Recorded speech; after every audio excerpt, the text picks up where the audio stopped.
So hi everyone, good evening. My name is Niharika Kharge and I welcome you all to today's session.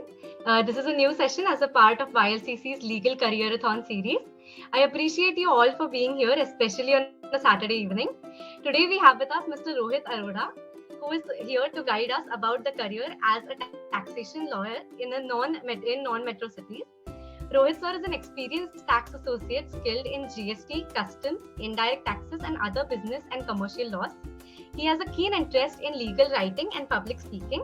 He got his bachelor's degree focused in business, commercial law and tax law from Campus Law Center, Faculty of Law, University of Delhi.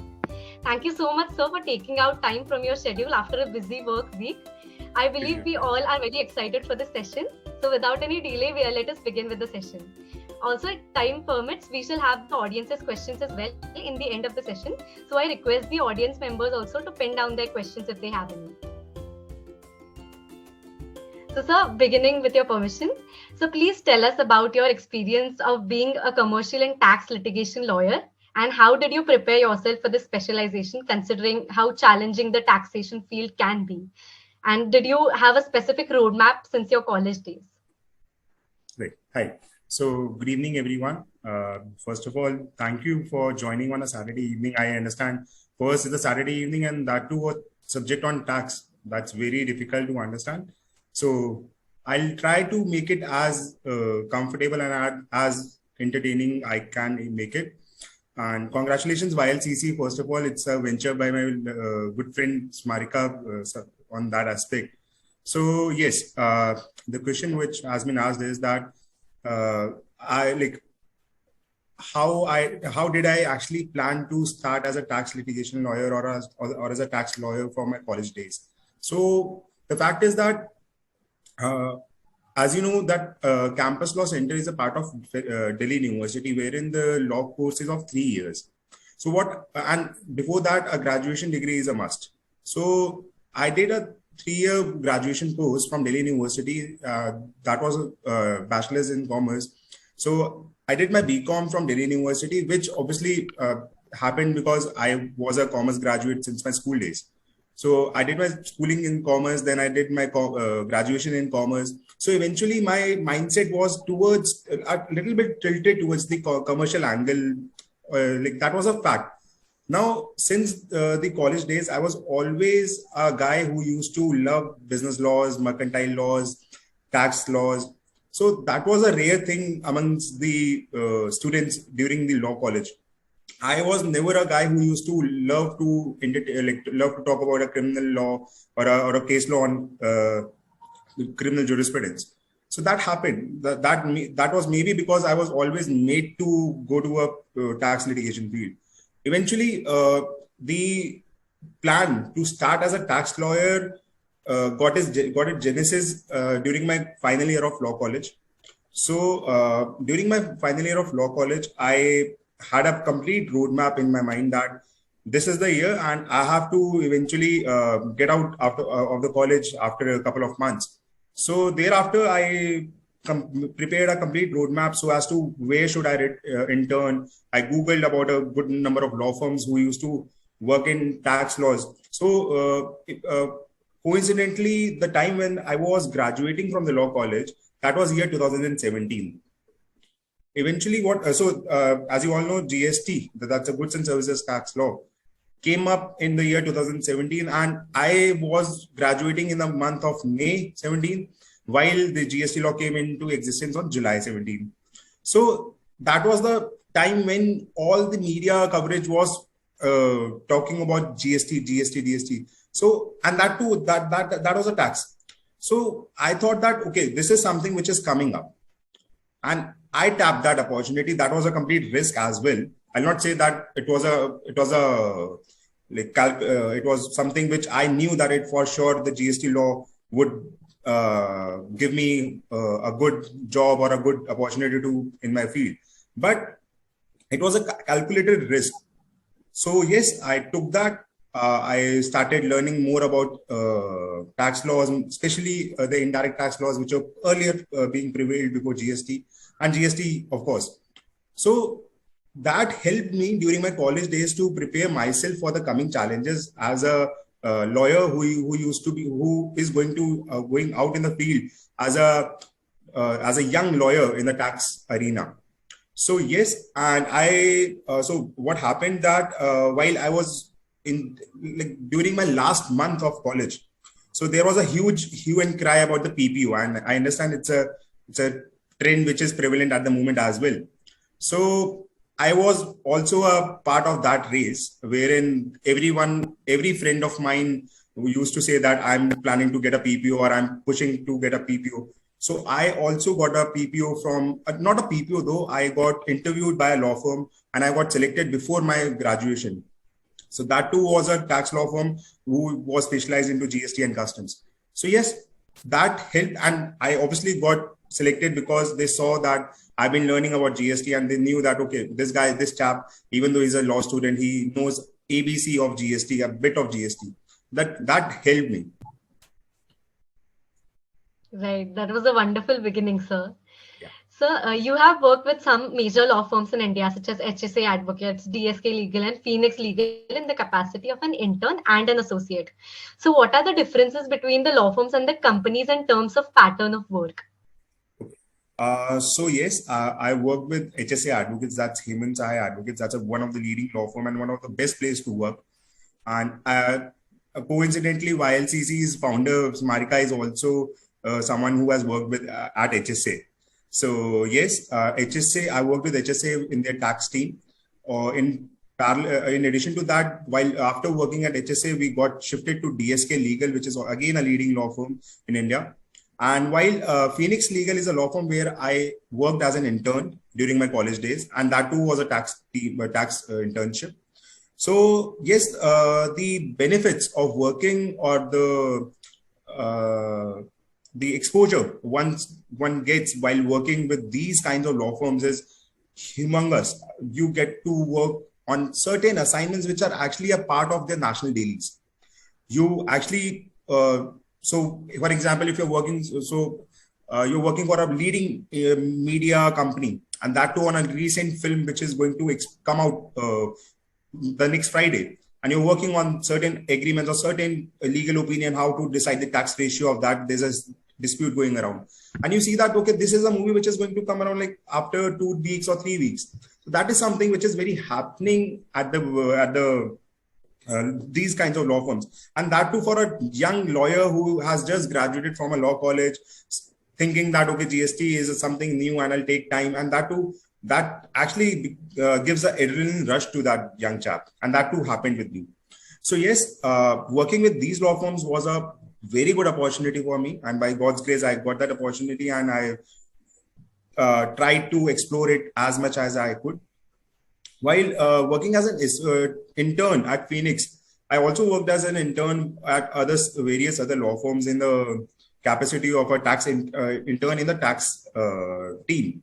So that eventually helped me to shape my mind or to train myself so as to see that what are the challenges, what a lawyer working in particularly tax law or what particularly working in commercial law fields. So yes, that was a very good exposure. And I suggest that anyone who is actually planning to touch or to actually evaluate himself or herself to check whether they are capable of doing tax law or they are interested in tax law, for example, for that purposes, they should actually from the college days, I'll not say from the very first day of the college, no. That too, what would be the purpose could be, or what would be the roadmap would be that from their last semester, for example. Last sem is a perfect opportunity, but I understand last semester is something which puts a lot of pressure on the law student. So eventually, if not last semester, the second last semester, one should get into a mindset that, okay, this is my particular field. And if that particular field interests them, then they should obviously read about them. So I used to read a lot about GST, like even though I couldn't understand a word about that at that point of time. So, but I made sure that I should at least read something about that, so that even in case something is not, I'm not able to understand the whole paragraph or the whole article, but I'll understand a 0.1% or a point minuscule or something. So that was the whole intention. And that too also helped me to perform my internships. Right. We need to incorporate that attitude because if we don't understand, we just leave the article as it is. So we should just keep reading. Right. So you were also associated with Shriram City Union Finance Limited and Deloitte as an empaneled lawyer. What were your responsibilities as a counsel? Okay.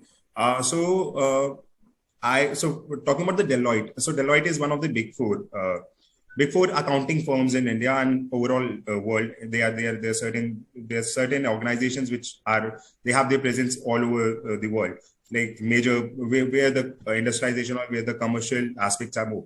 So I was working with Deloitte in the capacity of a retainer counsel with them in their indirect tax litigation team. I was a lawyer with them, obviously. So I used to litigate cases and present their cases before quasi-judicial bodies and before authorities wherein the tax dispute was present. And while working at I'm also associated with Shri Ram City Union Finance. So those who don't know, Shri Ram City Union Finance Limited is actually an NBFC, which operates as a bank, but it's not a bank in toto. So Shri Ram City Union Finance, I work with them as an impanel counsel, and I argue cases for them before courts in Uttarakhand. I'm actually working with them as an impanel lawyer. So my responsibilities while working at Deloitte, if you talk about, so I was a proper lawyer with them, and I used to draft cases, provide legal opinions to the teams, to assist my seniors who were at Deloitte, and to assist our team to present the case before High Courts and Supreme Court as and when required. If we talk about the Shri Ram City Union Finance, the responsibilities I face here are something different from what Deloitte was. Because at Shri Ram City Union, I am actually a commercial lawyer for them. I argue cases wherein the arbitration aspect is involved. So now, after working with all law firms and Deloitte and else, I have grown my exposure to other arenas of law as well. So I'm not completely doing GST at the moment. I am doing GST. That's my specialization. In addition to that, I'm also a lawyer who works into commercial laws, including arbitration and every other aspect. So for Shri Ram City Union Finance, I'm a lawyer with them who argue cases for them on arbitration aspect. I argue arbitration execution petitions before the courts here in Uttarakhand for them. So that's a complete different role from what a tax lawyer, from what I was facing as a tax lawyer before at Deloitte. Right. So, like you mentioned, working for the Big Fours is like a dream for many. And how did you secure an opportunity to get empaneled with Deloitte? And do you recommend freshers to start their career with the Big Fours? Okay. So yes, it's a good question though. Working with Big Four is absolutely recommended for a person who specialize or who wish to specialize into tax law first, because Big Fours are something which are actually working into tax 24/7. Tax division, obviously, because Big Four has many other divisions as well. But yes, if someone wishes to start their career or to have a career in tax, then in that case, it is suggested that Big Four is a place where they should work. Now, talking about the opportunity I got therein, that was a complete professional reference from wherein they contacted me or I contacted them. So it was a mutual thing, and it happened, and it just clicked, and I got there. So that is what it happens. I'm sure if when as a lawyer, other people would grow.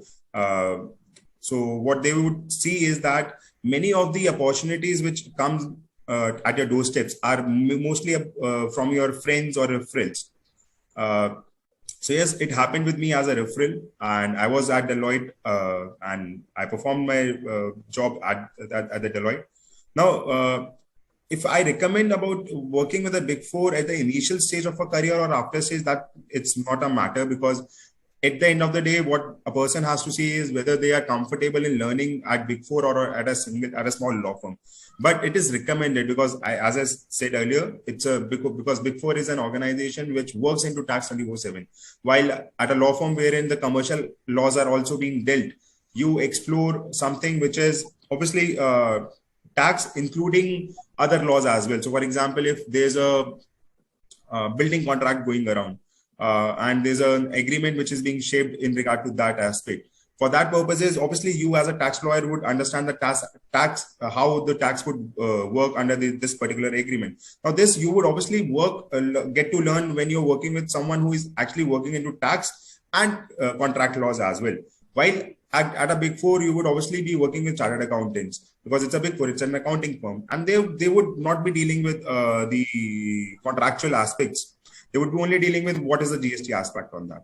So that is something which is completely a bit of a difference. That's a very a thin line difference between a law firm and a big four, but that's something which is to be kept in mind while you're planning to go. Right. Considering the fact that people from all over the world work at or want to work in the big four accounting firms, what were the major factors that influenced you to leave your high-paying Deloitte and shift to the hills, that is Nainital, to start your independent practice? So yes, in a lighter note, maybe because I like hills more. But no, the fact is that Uttarakhand, where the Nainital High Court is situated, is actually a place where that's my home state. So yes, while I was working in Deloitte, so that is not something which I which I thought of after while working at Deloitte. So from the very initial days of my college, my friends at college, from the very first day, they knew me. They knew that I used to tell them that I am going to work at Uttarakhand High Court someday. I'm not going to stay at Delhi, or I'm not going to work anywhere else. Maybe because that was something which I had in my mind since the college days. Eventually, while I was working at Deloitte, I realized that, okay, it's been a good couple of years that I've worked in Delhi and NCR, and I've got good number of opportunities, and I've gathered a good stock or a good number of opportunities so as to evaluate myself.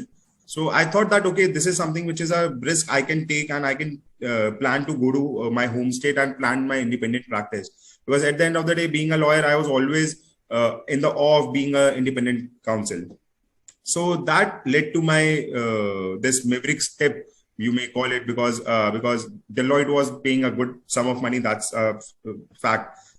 And to eventually leave Deloitte, that to a high-paying job, and come to Uttarakhand, that to a very smaller state as compared to Delhi NCR, and start an independent practice without having no background. I come from a family wherein no one in my family has ever been a lawyer. So that was a complete risk for me. I took that risk, and that only maybe because the force which was leading me to join the Nainital High Court was my maybe because it was my ever thought which was always prevailing in my mind since my college days. But yes, I'm happy at the place. God has been kind, and eventually, after 2 years of working at Uttarakhand High Court, it's actually very beneficial for me. Now, my friends at Deloitte and other places tell me, okay, that Rohit, you have made a very good choice coming back to Uttarakhand, because you have got a good number of opportunities now. Because as I told, I am not working completely into tax now. I'm working as a counsel now.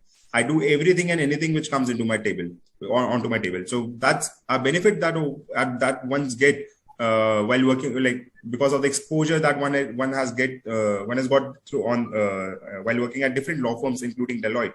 And the other aspect, what I feel is that when I came here, so there were a good number of, so eventually when you join the legal profession as an independent counsel, you don't get a matter immediately. You have to work hard. You have to show people that, okay, think of me as a lawyer. Give me your legal problems, and it involves a lot of hard work. So my first case which I got was through a referral. One of my friend who got a small amount stuck at a business transaction. He contacted me and said, "Boss, मैं पैसा तो नहीं दूंगा, but get my money back if you can." And I got that. Maybe because that was a luck by chance or something else. But I got that, and that led to good number of cases flowing from his referrals. So that because obviously he told his other business connections that, okay, this chap Rohit is someone who has worked with Delhi law firms. Now he's here, he's helping us get our stuck money back. So let's connect him for the recovery aspect. So that at that point of time, I was not working as a tax lawyer. I was working as a lawyer who can actually help people with their stuck money. So, but after that, obviously, when I made connections with the people, they got to know that okay, I work in tax as well, which eventually, though was my specialization, they didn't know that. So they contacted me. Okay, that this is something which is a tax issue which we are facing.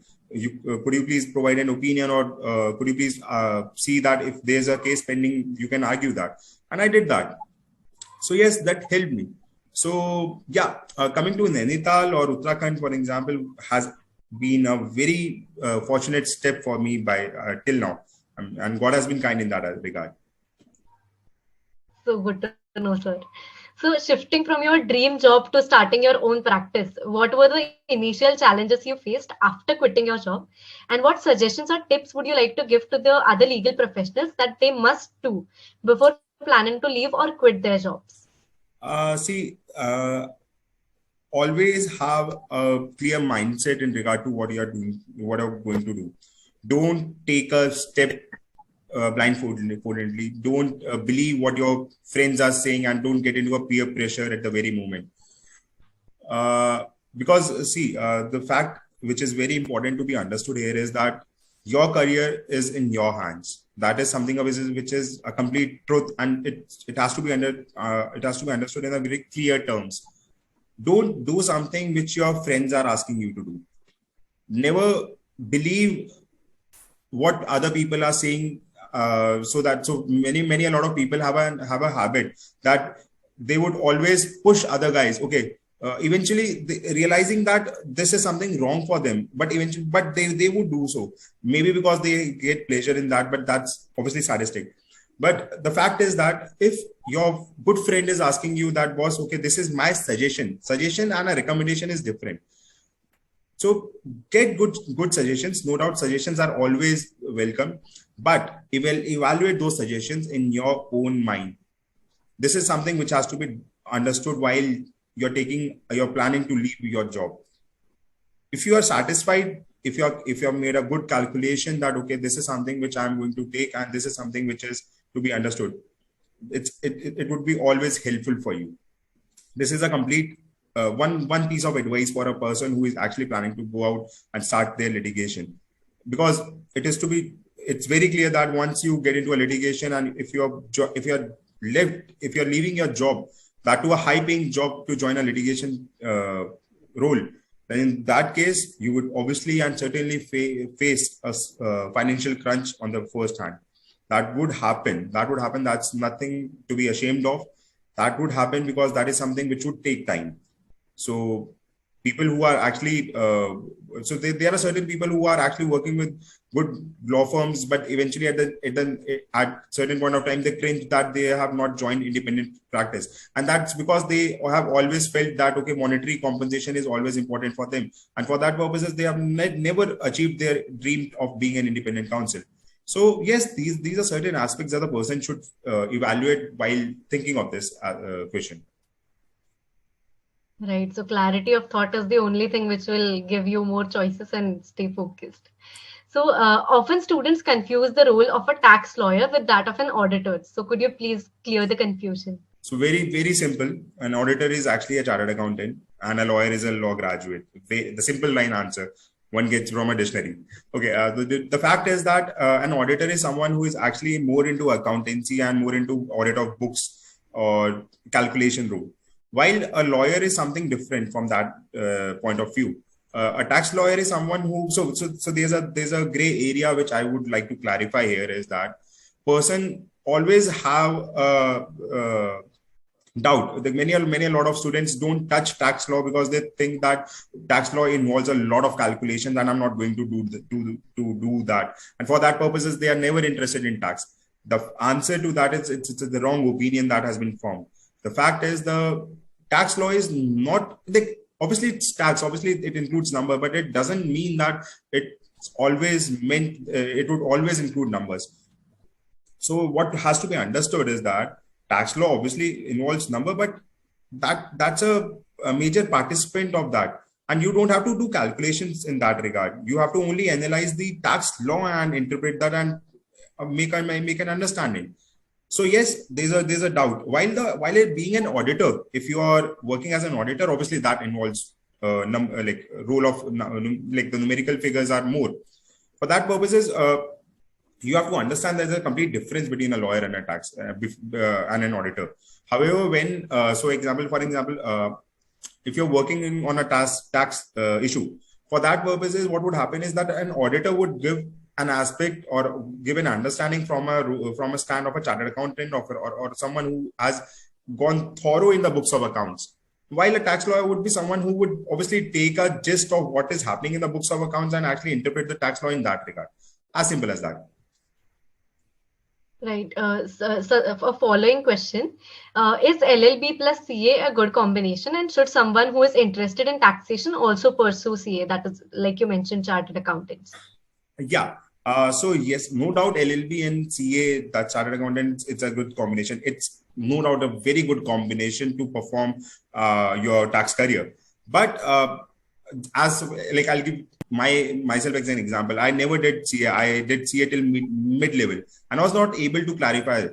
That's a fact. I was not able to clear the CA mid exams, but that doesn't stop me from being a tax lawyer. So eventually, if you are a lawyer or if you're a chartered accountant, if you're planning to add on your skills, obviously, if you're a lawyer, a chartered accountancy course would actually help you to clear your mind or to actually go thorough in the books of accounts. While if you're a chartered accountant, if you're planning to go to do a law course, then in that case you would obviously get a good understanding of the law in that regard. So it's something that A plus B is equal to C. It's as simple as that. LLB and C obviously would make you a good lawyer or a good chartered accountant, depending upon what you are preferring to practice. Right. What is the difference between tax advisory and tax litigation, and how should one choose between the two?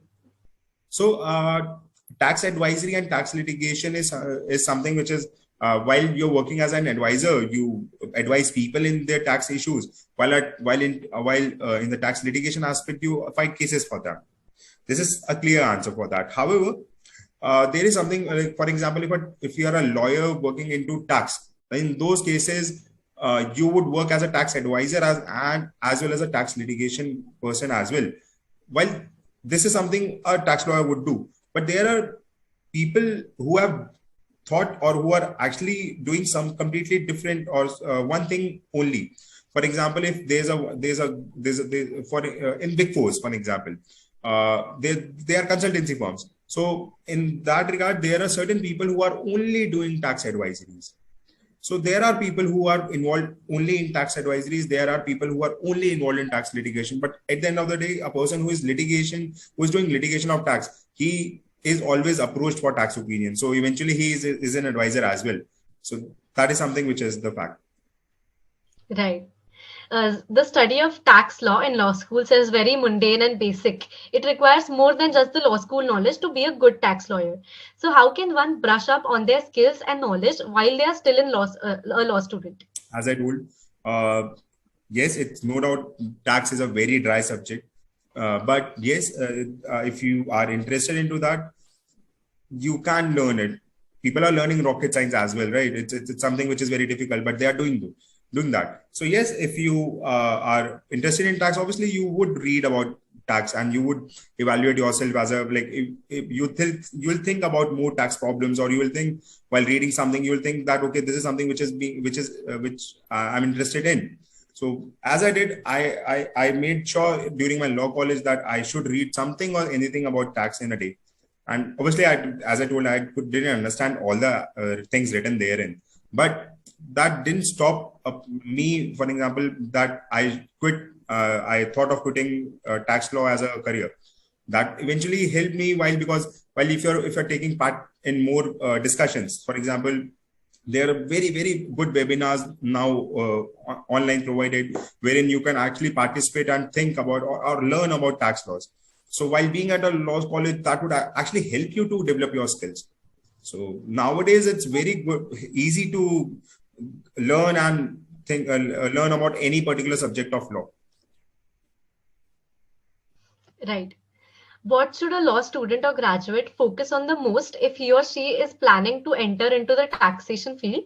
And what are the key skills you believe are valuable for a commercial or taxation lawyer? And how should a law student strive to acquire them in their initial law school years to be ready for the practical world? So yes, the answer goes the same in the same tune. Right. The fact is that okay. So if you're planning to perform, like to go into the field as a tax lawyer, see, frankly, nowadays is actually not a time to get out of the law college and to join the tax law profession only. I would suggest that because I've also worked in the commercial fields as well now. But I was one of them who had joined a tax law firm immediately out of the college. So what I would suggest now is that what the problems I faced during my role while I started practicing other laws was that I could have learned those laws during my initial days, that would have obviously helped me to perform my career in a better manner. So what I would suggest is that people who are actually planning to start their career as a tax lawyer, they should always learn about other subjects as well, be it CPC, be it contract laws, be it banking laws. Those laws would actually help you to perform your skill or to perform your job as a tax lawyer. So that's something, a piece of advice I would give people. Right. We often hear from students that internship opportunities have decreased in the indirect taxation post GST. And has GST actually impacted the job opportunities in the taxation field? So I'd answer the second part first. So that's whether the GST has actually impacted job opportunities in the taxation field. The answer to this is actually something yes and no as well. Yes, for those people who have not thought of learning GST, the job opportunities for those people are actually less, because obviously the erstwhile laws are not working at the moment. So how would they get a job? And the answer no, there's no dearth of opportunities in GST is because it's a new law, and the problems are going to increase, and they are increasing day by day. So it's something which has been spreaded out in the field, that GST has made everything technical and everything online and everything automatic, and for that purposes, all the lawyers would go like without work, and they would starve for work. No, that's not the fact. The answer to that is, whenever a new law is present or whenever a new law comes into the field, that leads to more and more problem. So there is no dearth of opportunities under the GST law. There is going to be a huge number of litigation in the coming areas. And secondly, if we talk about that, so you have asked me whether the internship opportunities are decreasing in indirect taxation post GST. Maybe because earlier, before the inception of GST, there were three kinds of laws. In fact, more. There was central excise, there was service tax, there was value-added tax. Custom is prevailing at the moment as well. So custom didn't get dissolved after GST, but there used to be various other headings of law, and people used to, like, there were certain lawyers who used to do only service tax. There used to be lawyers who used to only do central excise. Now, obviously, after GST, all lawyers they have left the job, or they are doing GST. So yes, the opportunities have decreased in the number at the moment, but eventually that would increase once the GST tribunal. That's a fact. So GST tribunal under the has not been formed till date, and it's a second step of under the GST law where the litigation would stand. First is the commissioner appeals, wherein you actually present your case after the show cause notice is given to you and the order is against. And it's a second, and GST tribunal has not been. It's an initial court or the tribunal wherein you would argue cases or you would file cases again in the GST law, and that has not been formed after even 5 years of the GST. So yes, once the GST tribunal is present, there would be a good number of opportunities for the students as well as the lawyers. Right. So I'll quickly take up the questions from the audience. and then we can move on to the questions which we have initially performed. Can I ask a question? Yes, please. So actually, for example, if someone is interested in taxation law, but they haven't done any internship regarding that, so how to deal with it? Okay. So in so if you have not done any internship under the tax law, and if you're planning to work as a tax lawyer, then I would advise that contact a good law firm, or contact like a law firm or a lawyer for that regard, who is into tax law. Request them that you have not performed your internships under tax law, and you actually want your basics to be clear. So in that, request them that they should provide you a 6 months assessment kind of thing, or they should provide you a paralegal kind of job after your law college. In that regard, what would help you is that that you would learn the basics of tax law, which you could have learned while working as a tax intern at the tax internships, and you was not able to do for XYZ reasons. But if you're planning to work as a tax lawyer and you want your basics to be clear at the initial step, then in that regard, you can contact a chartered accountant or a lawyer who is performing tax field, so as to help you to clear your basics first, and then you plan to move forward.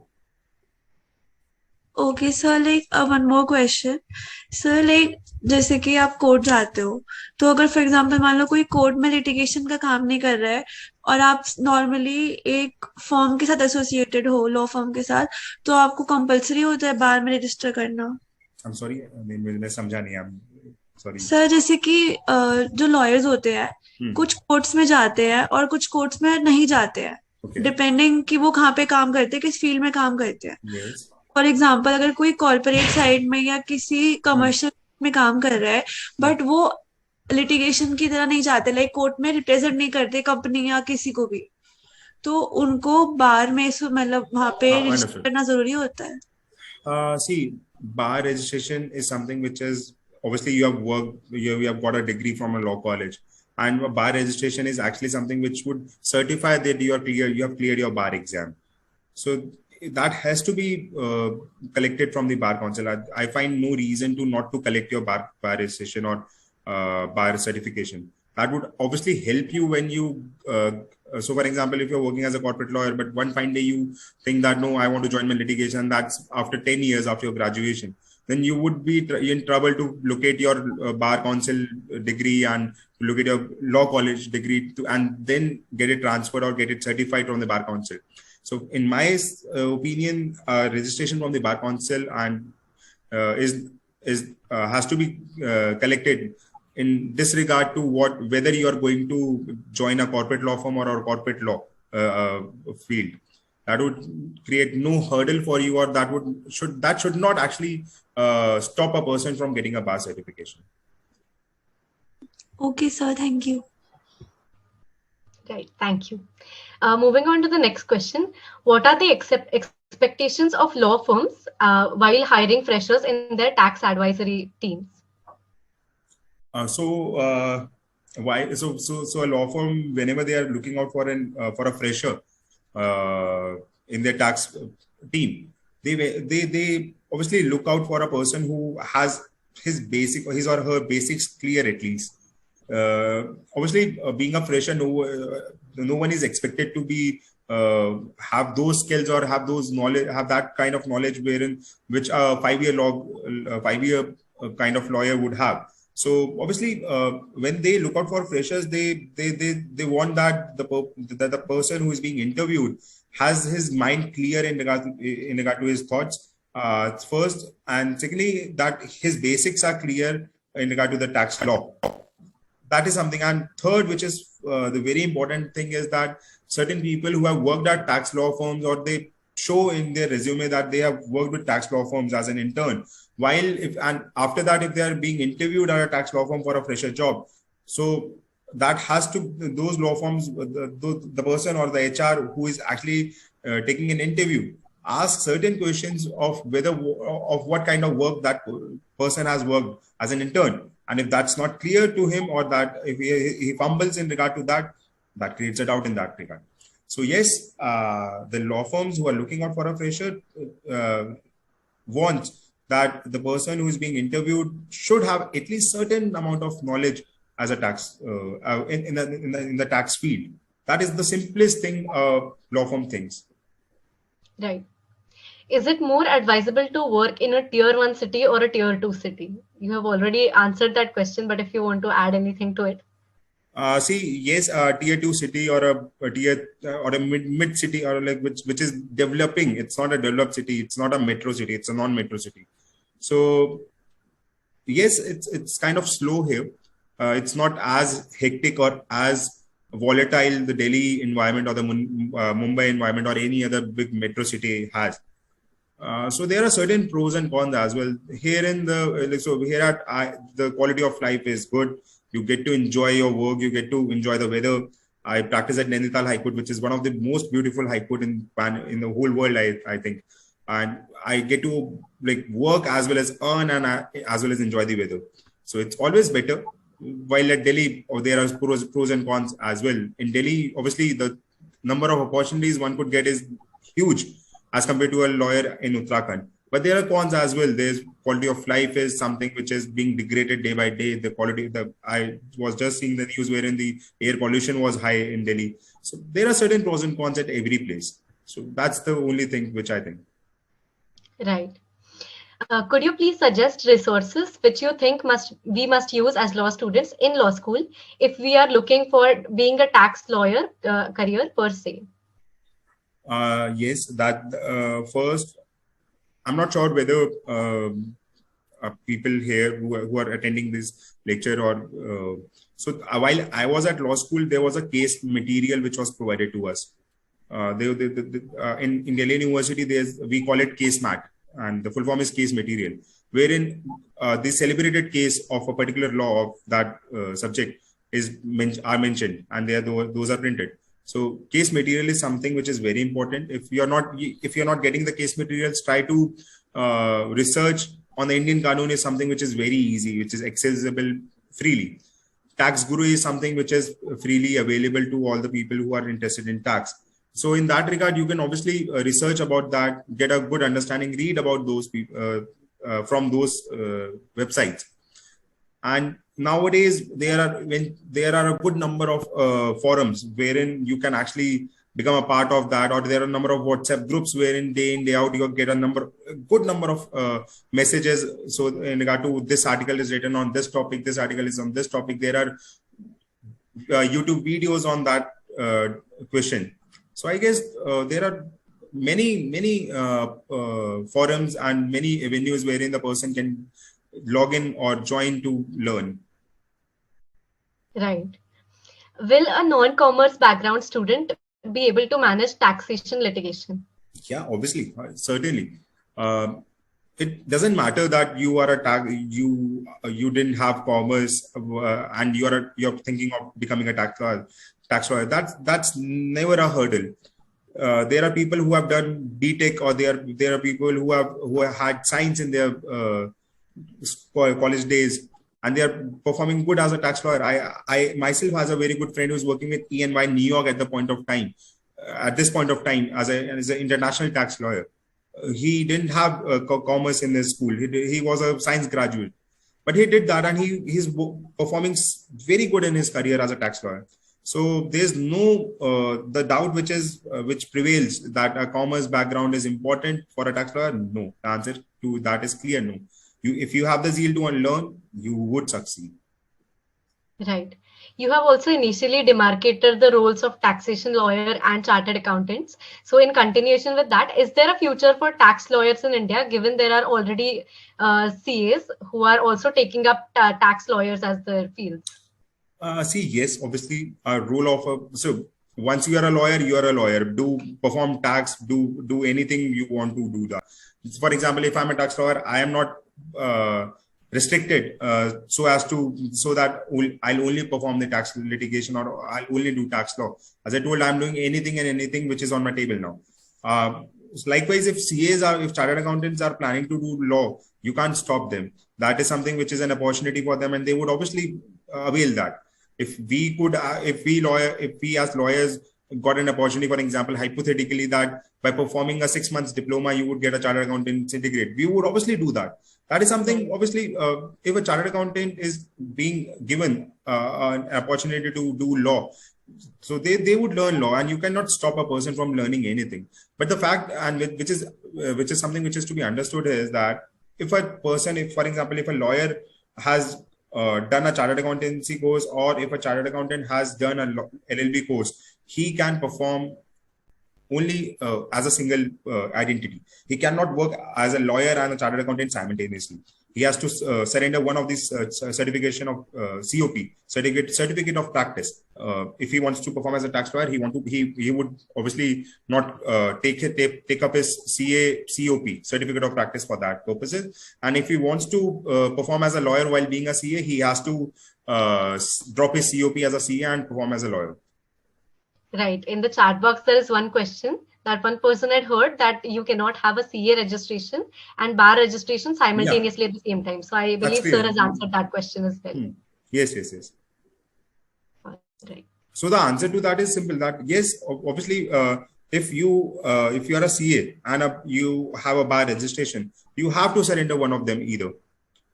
If you want to perform yourself, if you want to work as a lawyer, surrender your COP as a chartered accountant. If you want to work or otherwise, it's simple. Right. So any final advice for the audience members? See, if you're into your law school, relax and enjoy as much as you can. So because once you are out, God save you. That's a fact. If you're planning to work as a lawyer, please get an understanding that it's not an easy job. It's something which is very entertaining, but that's very hectic as well. It's not something which is very cozy and you enjoy a sip of your coffee and you work. It's something which requires a good hours of hard work. You have to burn your midnight oils, as other people say. But eventually, I would say that law profession is something which is the most versatile and one of the most entertaining and one of the most highest paid job in the world. It's a very simple fact, and I'm sure everyone would agree with me. Lawyer's profession is something wherein you read, learn, argue the same thing and earn. You don't have to do anything. आप पढ़ते हो वही चीज जाके court में बोल देते हो और पैसा कमा लेते हो. As simple as that. So this is one of the simplest job. It looks simple, but to read and to understand that aspect actually is something which would make that money which you would earn a worthy thing. Right. Thank you so much, sir. Thank you so much for joining. Thank you all for joining. Like, reiterating that we are all here on a Saturday evening. And I believe I'm talking for every one of the audience members that the opportunity cost of doing any other activity and joining this session was incomparable while we all are here. So thank you so much, sir. And thank you all. Have a great weekend and good night, everybody. Bye-bye. Thank you. Everyone. Bye.